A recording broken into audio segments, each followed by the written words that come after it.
What's up everyone, John from Beyond ARTV. It's time for a track review. Sorry, I'm coming at you on the go today. As you can see, I'm at work right now, trying to get some shit done, but of course there's a new Panic at the Disco song, so I had to stop for just a minute and talk about it, just because I think it's really interesting, and of course it's a new Panic at the Disco song. How could I not talk about it?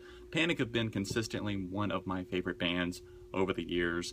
Really like how Brendon Urie presents himself on this track in particular, and I think whenever I heard them talking about this record, saying it would sound more like Fever, A Fever You Can't Sweat Out, their debut 2005 album, more than anything else that they put out. I guess he was looking for something to compare it to in their discography.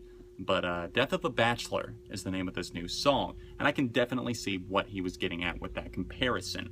It's very theatrical in nature, but it's very different from A Fever You Can't Sweat Out. It's not something that's going to be exactly falling into the same category in terms of, the sonic appeal. If you loved Fever, you might not necessarily be into this, or if you didn't like Fever, it doesn't mean that you're not going to like this.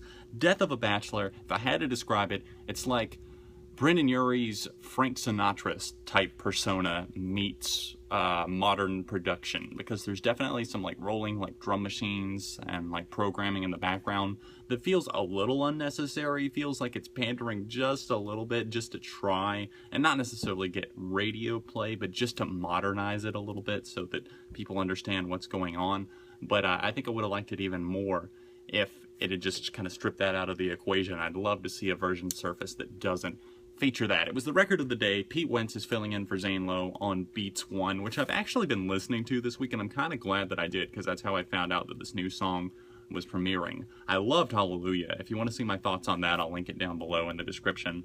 But that's easily one of my favorite tracks of this year. Death of a Bachelor is not quite up there, but I like what this song has to say. It's kind of just about, I think, falling in love. He's maybe talking about his wife Sarah here on this track, and maybe just how falling in love basically equals the death of a bachelor, the death of a single man, but he's okay with that in the long run. And I love how his voice just kind of fluctuates, hits all these different ranges on this track, and the production definitely grew on me. I've given it about 4 listens at this point, and it's one of those tracks that is gonna settle in on you. The first time I heard it, I was just like, wow, they're taking things in a different direction. I do miss hearing the guitars a little bit, definitely more of like a horn section, some brass, kind of like a big band type feel, mixed together with a little bit of hip-hop production. So it's kind of weird, but it's definitely unique as to compared to what's coming out these days from most artists.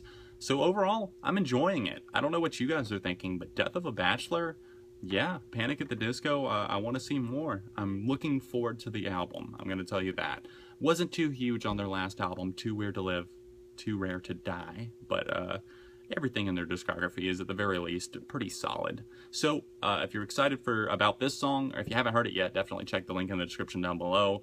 Let me know your thoughts on it. Give this video a like. If there's any other songs you'd like to see me tackle, let me know about them. I'm sorry there haven't been a ton of videos, but I have been so kind of bogged down. I don't want to say super stressed out, but I have been kind of stressed out. I've been bogged down at work, and I'm not going to complain about it, but yeah, that's why there haven't been that many videos. But anyways, I'll be back on track soon. Thank you for 20,000 on my main channel and over, I think, 5,500 on this one. Thank you to everyone who watches. I'll see you guys very soon right here on Beyond ARTV. As for a rating, which I forgot to throw out, I'm going to go with a 4 out of 5.